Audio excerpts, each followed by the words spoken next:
Telecom, evolucionamos para que puedas potenciar tu mundo, para ser el puente hacia la transformación de tu vida, de tus negocios y de tu empresa. Con nuevas soluciones tecnológicas, impulsando la inclusión y el talento digital.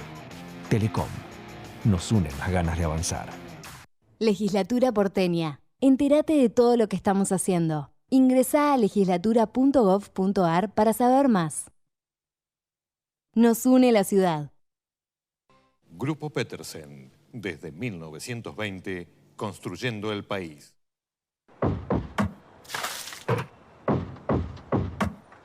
Vacía, limpia y cepilla los recipientes que acumulen agua. Sin agua estancada, prevenís el dengue. Más recomendaciones en buenosaires.gov.ar/dengue. Buenos Aires Ciudad. Vamos por más. En IRSA, Propiedades Comerciales, nos comprometemos con las comunidades en las que se asientan nuestras unidades de negocios. IRSA Propiedades Comerciales. Construyendo el futuro. En Provincia ART, a las pymes que apoyan al país, las apoyamos con un plan que se adapta a su realidad. Ingresá a provinciaart.com.ar/pymes, cotiza y mejora tus costos. Provincia ART, la aseguradora de riesgos del trabajo del Grupo Provincia. En Arcor trabajamos a través de una gestión sustentable, innovando en cada uno de nuestros productos para que todas las personas podamos vivir mejor.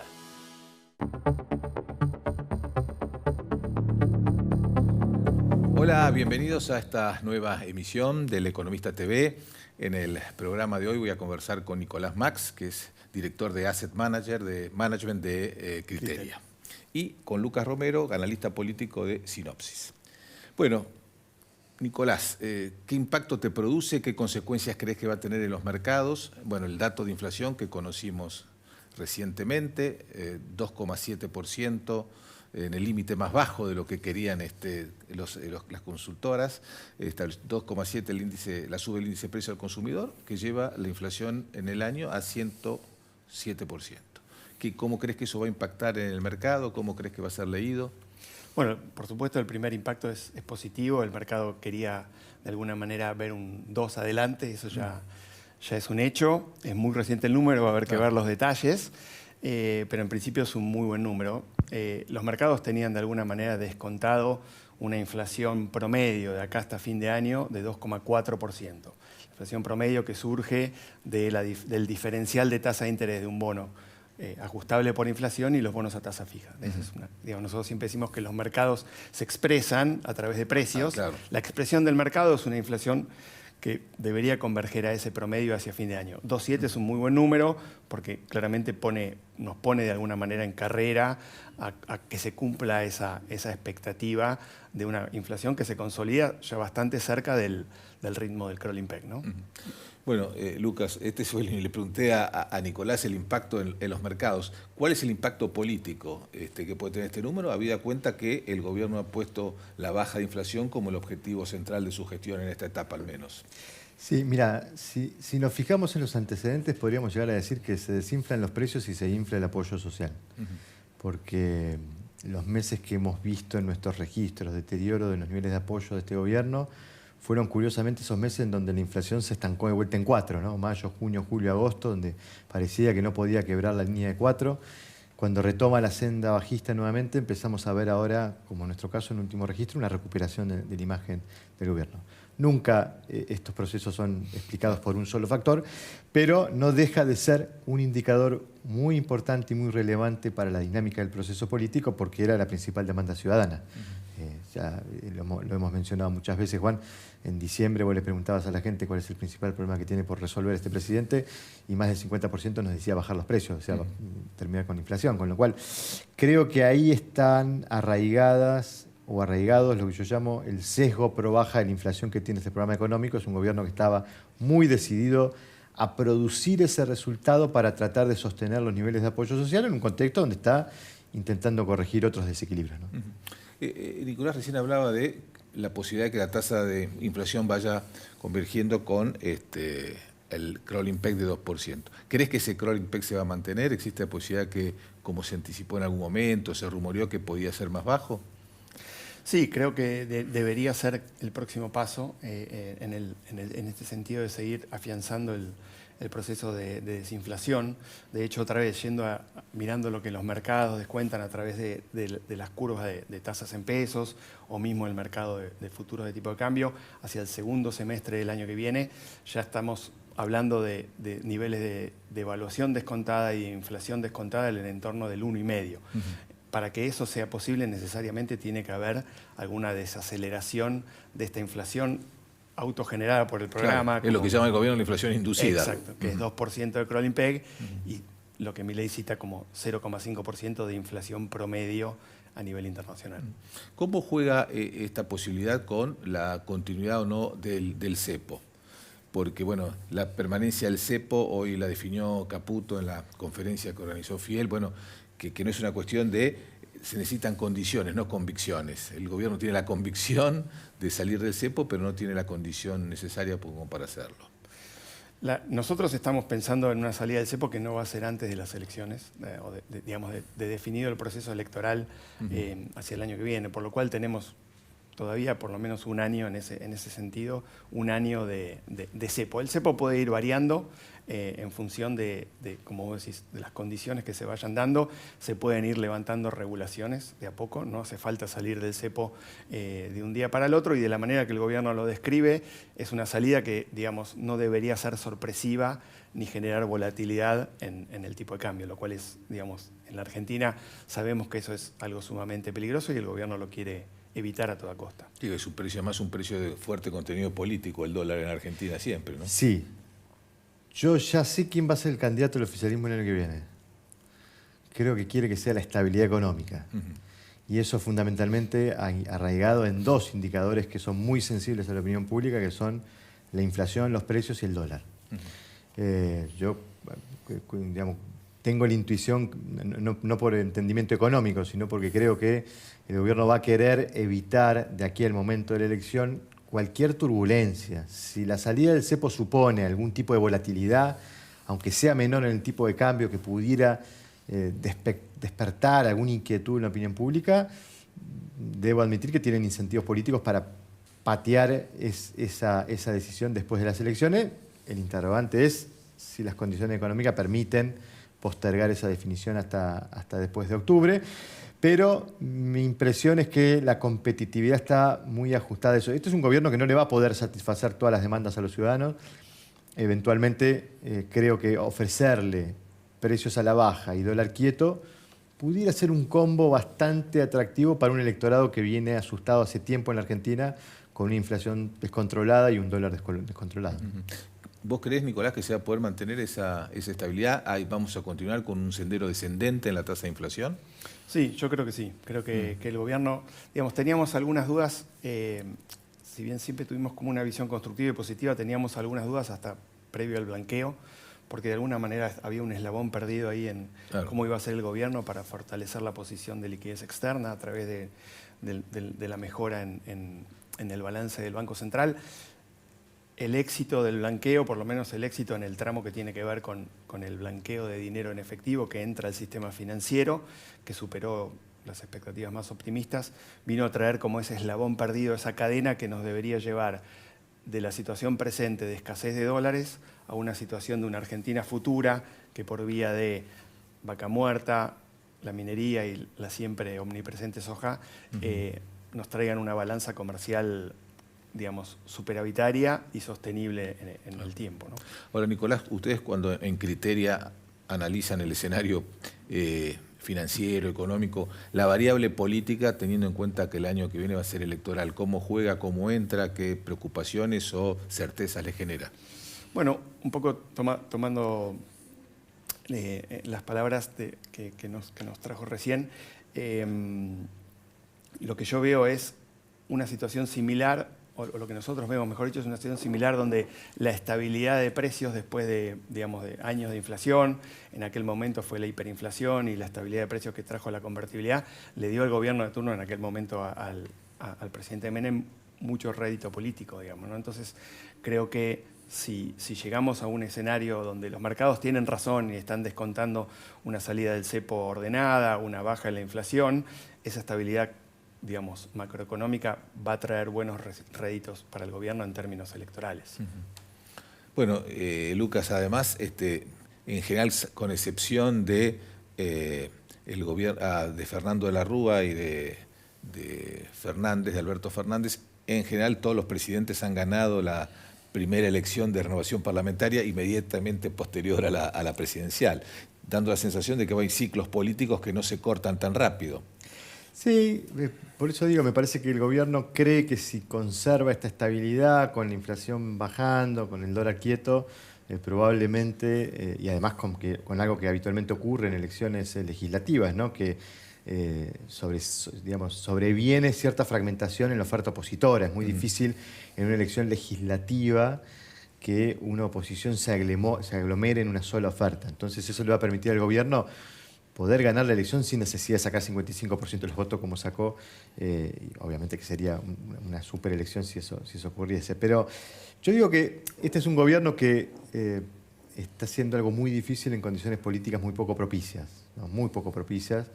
Yo diría que hoy lo que está garantizando las condiciones de gobernabilidad exceden a los propios recursos políticos del gobierno. Hay actores que están facilitando esa gobernabilidad. Desde el Poder Judicial, no metiéndose con la inconstitucionalidad del decreto 70-2023, que pudiera ser tranquilamente cuestionada, y el oficialismo dándole leyes al gobierno y eventualmente el gobierno teniendo la posibilidad de vetar las insistencias de las leyes no deseadas. Es decir, venimos viendo un proceso político muy congestionado, con condiciones de gobernabilidad muy delicadas.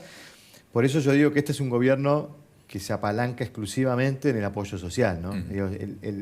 Si fuéramos médicos y estamos atendiendo a este paciente, que es el gobierno de Javier Milei, uno debería decir que el factor de riesgo de la salud de este paciente es el nivel de apoyo social en sangre. Si ese nivel de apoyo social cae mucho, eso puede condicionar y afectar mucho las condiciones de gobernabilidad. Pero bueno, viendo, digamos, que el proceso puede ofrecer estabilidad, que la desinflación puede avanzar, que el dólar se puede mantener quieto, bueno, uno podría proyectar que el gobierno pudiera llegar competitivo el año que viene y sortear sin demasiadas complicaciones la elección. No le va a garantizar eso mayorías, es muy difícil que el gobierno logre mayorías en la elección del año que viene, pero le permitiría mejorar un poco condiciones de gobernabilidad bastante endebles que tuvo desde el comienzo, ¿no? Recién nos decías que ya sabés quién va a ser el candidato del gobierno el año que viene, que va a ser la estabilidad. En nombres y en alianzas, ¿cómo se va a traducir eso a tu juicio? Porque bueno, el primer eslabón que tenemos en el intenso calendario electoral del año que viene es la oficialización de alianzas de partidos, después vendrán los candidatos para las primarias. ¿Por dónde crees que va a ir el gobierno en ese terreno, más allá de que ya tiene el candidato definido? Yo ahí digo segundo? Dos grandes interrogantes para poder configurarnos la escena electoral. Si el oficialismo va a ir en acuerdo con el PRO o no, si eso obviamente es determinante para definir la competitividad de esa propuesta electoral, y si el peronismo va a ir dividido o no. Con respecto a lo primero, digamos, está la complicación de cómo se logra un acuerdo político electoral entre Mauricio Macri y Javier Milei. Y digo complicación porque da la sensación de que Javier Milei no quiere darle lo que Macri pretende, y Macri cree que no tiene lo suficiente como para facilitar ese acuerdo político electoral. Yo creo que ahí vamos a ver un tira y afloje entre los dos actores hasta que lleguemos al momento en donde haya que tomar la definición y en donde los dos sepan y tengan en claro cuánto vale el otro. Porque es muy difícil lograr un acuerdo si vos no sabés cuánto vale cada uno, qué es lo que pone cada uno, qué es lo que recibe cada uno de ese acuerdo. Entonces, ahí vamos a tener seguramente tironeos hasta marzo, abril del año que viene, cuando ya sea el momento de definir las alianzas, ¿no? Y por el lado del peronismo, bueno, creo que el kirchnerismo, con Cristina presidiendo el PJ, se ha fortalecido dentro de ese universo. Lo que no me queda claro es que no vaya a haber una oferta no peronista que no confluya con Cristina Kirchner o con el armado de la propuesta electoral de Cristina Kirchner. Eso va a facilitar la escena electoral para el oficialismo, porque obviamente el peronismo dividido le garantiza al oficialismo muchas más probabilidades de triunfo, más allá del resultado que saque. Y bueno, eso habrá que ir viéndolo en función de las condiciones generales, ¿no? Porque un Milei fortalecido favorece la división del peronismo. Un Milei debilitado quizás puede contribuir a que el peronismo se una. Bueno, es un clásico de los sistemas presidencialistas que el oficialismo se consolida en torno o se une en torno a la figura del presidente, mientras que la oposición se fragmenta. Es lo que estamos viendo ahora, ¿no? Sí, y además vamos a ver probablemente una polarización entre Milei y Cristina Kirchner que esté favorecida por ambos, ¿no? Ambos van a ir a buscar. ¿Cómo juega a tu juicio la irrupción de Cristina Kirchner? Bueno, que mañana va a estar en primer plano porque se va a conocer el fallo de casación. A ver, no va a agregar una novedad al fallo porque ya hay una condena, la información la opinión pública ya la tiene, en todo caso será la confirmación, eventualmente habrá que ver después si se sanciona ficha limpia. Hoy se acaba de convocar a una sesión en diputados para avanzar con ese proyecto, habrá que ver si eso pasa en diputados, porque eso sí pudiera tener impacto electoral sobre las posibilidades de Cristina.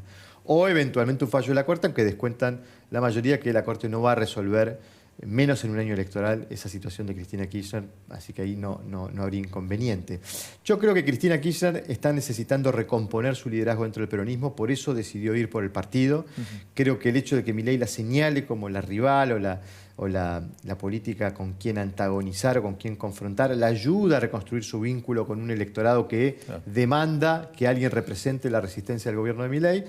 Y esto es funcional para Milei porque ninguna figura de la escena política lo ayuda a ahuyentarle apoyos hacia él como Cristina Kirchner. Claro, que también jugada que tiene sus riesgos, como ya lo comprobó el macrismo en la elección, en el ciclo anterior, ¿no? Le ahuyenta apoyos hacia él, le ahuyenta inversores afuera hacia Argentina.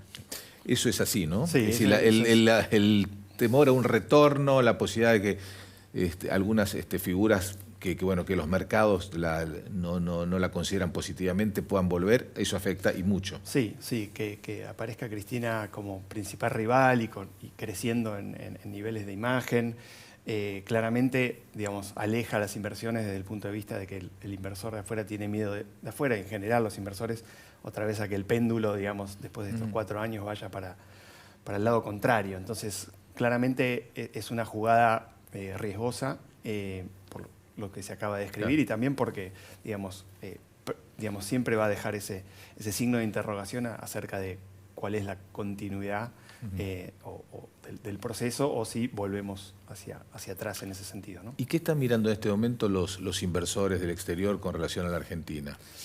Mira, yo creo que en las veces que me ha tocado hablar con inversores del exterior, al principio claramente ni siquiera nos tenían en el radar. Toda la mejora que hemos visto del riesgo país, digamos de 2.400 hasta los niveles que vemos hoy, es básicamente dinero local, inversores locales, o dinero del exterior, pero muy especulativo, digamos. Los grandes fondos de inversión, los que, digamos, técnicamente en el mercado llamamos real money, digamos, los fondos de inversión en instrumentos financieros, en activos financieros, pero de largo plazo todavía no están presentes, digamos. Los PIMCO, los Templeton, los MFS, digamos, los grandes gestores de carteras de este mundo todavía no están activamente tomando posiciones agresivas en Argentina. Yo creo que para eso todavía falta. Yo creo que lo primero que preguntan y quieren saber es qué pasa con el proceso electoral, digamos.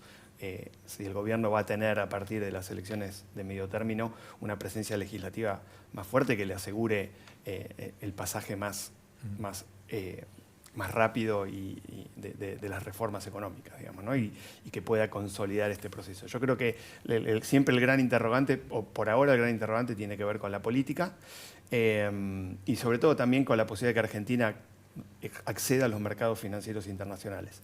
Eso empezó a dinamizarse y a generarse un círculo virtuoso a partir de, como dije, el eslabón perdido y los dólares que trajo el blanqueo. Empezó a generar que el Banco Central pueda rápidamente, durante un mes que normalmente ha sido muy hostil, digamos, octubre y noviembre son en general los peores meses para el Banco Central en términos de compra de reservas. Noviembre ha sido un mes espectacular, tan bueno como los mejores meses de la cosecha. Esa es una dinámica que vemos que se prolonga hacia el mes de noviembre, con lo cual empieza de alguna manera a mejorar esta liquidez externa, que es la gran restricción que tiene el gobierno frente a vencimientos del año que viene, que sumando bopreales, soberanos, provinciales, alcanzan alrededor de los corporativos, estamos hablando de 20.000 millones de dólares. Frente a ese nivel de vencimientos, la duda era cómo se construía el puente que nos llevaba a poder conseguir financiamiento voluntario para refinanciar esos vencimientos. Bueno, la baja del riesgo país nos está acercando cada vez más a ese momento donde el gobierno va a poder, aunque sea, no digo conseguir financiamiento nuevo, pero sí poder, a través de algún ejercicio de pasivos, refinanciar los vencimientos más cortos y mejorar la liquidez. ¿Vos no ves entonces sobresaltos en el mercado cambiario durante el año que viene, en principio? En principio no. No. Y te pregunto esto, Nicolás, ¿cómo están viendo ustedes el contexto externo? Digamos, ha cambiado bastante luego del triunfo de Trump en las elecciones, acentúa algunas tendencias, tenemos el tema de la tasa de interés que está apuntando a la baja en Estados Unidos, el dólar está en sus niveles más altos en casi un año. ¿Cómo va a operar todo eso sobre la realidad argentina? Bueno, a partir del triunfo de Trump, en principio, porque todavía, bueno, hay mucho para entender todavía, digamos, hasta que asuma la presidencia, quiénes van a ocupar los cargos, si finalmente se consolida el predominio en ambas cámaras y cuáles son las primeras medidas que va a tomar, digamos, respecto de lo que dijo que iba a hacer durante la campaña. Nosotros estuvimos de alguna manera como haciendo una especie de retroceso y mirando en el espejo qué ha hecho o qué ha pasado con los mercados emergentes, que es lo que a nosotros nos incumbe de 2016 a 2020 en su gestión anterior. Claro. Claramente no ha sido el mejor escenario para los mercados emergentes, pero tampoco ha sido tan malo como lo que parece preanunciarse o descontarse en los primeros movimientos de precios que estamos viendo, digamos. Los mercados emergentes no han tenido una buena performance en función de una tasa de interés que en algún momento de la presidencia de Trump, por el propio éxito del programa económico que generó un crecimiento fuerte en Estados Unidos respecto, en términos relativos, a otros países desarrollados, generó que en algún momento, digamos, la Reserva Federal tuvo que empezar a normalizar y a subir las tasas de interés que hasta ese entonces venían muy deprimidas. Ahora se está produciendo un efecto similar donde el mercado descree de que la Reserva Federal pueda ejecutar todas las bajas de tasa de interés que tiene programadas o que por lo menos programó en su última reunión de septiembre. Eso ha elevado toda la curva de rendimiento del Tesoro del gobierno americano y de alguna manera eso encarece, eso encarece el financiamiento, digamos, en dólares de los mercados emergentes. Con lo cual, por ahora, aparece un escenario más desafiante desde los mercados y desde el precio de los commodities que el que teníamos antes del triunfo de Trump. De corto plazo hay que hacer un paréntesis porque obviamente, digamos, a diferencia del mundo, los bonos y las acciones argentinas festejaron el triunfo de Trump, festejaron en términos de que mejoraron en sus cotizaciones. Me parece que este es un efecto más que tiene que ver con este vínculo político, con el apoyo que tienen o la relación que tienen entre ellos y que el mercado cree que eso le va a facilitar a Argentina acceder a un mejor programa o a un nuevo programa más ventajoso con el Fondo Monetario. Eso está por se ve un escenario positivo en lo que es la relación bilateral entre los presidentes, pero no tan positivo si se analiza el conjunto de las medidas que puede poner en marcha Trump, que no todas son beneficiosas para los mercados emergentes. Si sube mucho la tasa, eso además encarece, ¿no es cierto?, el dólar, debilita las commodities, todo un escenario que conocemos que no es el más favorable para Argentina. Exacto, porque digamos, el fondo nosotros tenemos acreedores. El fondo es un acreedor y en ese sentido con ese acreedor puede que nos llevemos mejor, pero tenemos 80.000 millones de dólares en deuda en manos de bonistas privados, con los cuales también nos tenemos que relacionar y esos bonistas privados y ese financiamiento a través del mercado voluntario de deuda podría encarecerse en una presidencia de Trump donde, digamos, tengamos un nivel de inflación más alto, un nivel de excepcionalismo y crecimiento americano que traiga más flujos hacia ese país, un dólar más fuerte. No sería el mejor escenario para Argentina, sobre todo que tenemos un tipo de cambio bastante fijo, digamos, en términos, digamos, fijo respecto al dólar, más allá del crawling peg, ¿no? Entonces, eso nos encarece respecto de otras monedas a nivel emergente que se han depreciado. Bueno, Lucas, el año que viene, hablamos de las elecciones del año que viene, en realidad, si tenemos que ser precisos, deberíamos hablar de 24 elecciones, ¿no? Pues cada provincia tiene su realidad, su sistema de partidos. Entonces eso va a ser un escenario, por decir complicado. ¿Vos creés que fuera de Milei, Cristina, que hemos estado hablando recién, hay algo más? ¿Existe la posibilidad de que se construyan alternativas diferentes, que vayan más allá de esta polarización principal? Sí, habitualmente las elecciones legislativas, como decías anteriormente, ofrecen más fragmentación porque el sistema de incentivos empuja a que cada uno vaya a buscar sus diputados por su propia cuenta. No hay necesidad de agruparse para aglomerar apoyos y lograr más votos que el rival. Entonces, por eso el oficialismo va a recolectar muy bien votos en las 24 provincias, es lo que habitualmente sucede. Por el lado opositor vamos a ver probablemente mucha fragmentación, mucha oferta diferida provincia por provincia, incluso en el caso del peronismo, ¿no? Pero sí, yo creo que, digamos, uno descuenta que seguramente va a haber alguna oferta que intente ser equidistante entre el oficialismo y el peronismo, la posibilidad de que aparezcan opciones de centro, me parece que va a estar presente, porque es una instancia también en donde aquellos que tienen alguna aspiración futura hacia el 2027 la van a ver como una instancia de revalidación, de confirmación de esa aspiración y en todo caso de empezar a mostrar que hay ahí algún potencial, ¿no? Una opción de centro que no sea peronismo ni oficialismo, que logre 2 dígitos, bueno, puede ser una opción que pretenda tener un lugar en la discusión respecto de cómo se va a configurar la escena hacia la elección 2027, así que en ese punto también va a ser importante ver cómo queda definida la oferta y cómo les va, ¿no? Muy bien, Lucas Romero, Nicolás Max, a los dos, muchas gracias por nos acompañar en el programa de hoy. Nosotros nos despedimos hasta el próximo programa.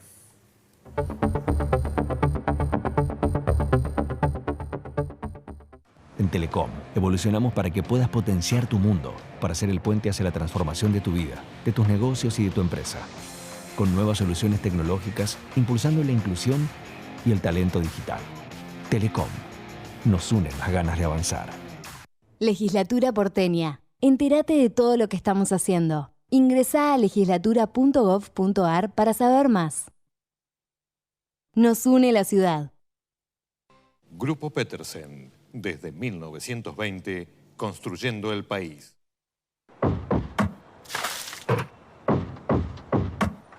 Vacía, limpia y cepilla los recipientes que acumulen agua. Sin agua estancada, prevenís el dengue. Más recomendaciones en buenosaires.gov.ar/dengue. Buenos Aires Ciudad. Vamos por más. En IRSA, Propiedades Comerciales, nos comprometemos con las comunidades en las que se asientan nuestras unidades de negocios. IRSA, Propiedades Comerciales. Construyendo el futuro. En Provincia ART, a las pymes que apoyan al país, las apoyamos con un plan que se adapta a su realidad. Ingresá a provinciaart.com.ar/pymes, cotizá y mejorá tus costos. Provincia ART, la aseguradora de riesgos del trabajo del Grupo Provincia. En Arcor trabajamos a través de una gestión sustentable, innovando en cada uno de nuestros productos para que todas las personas podamos vivir mejor.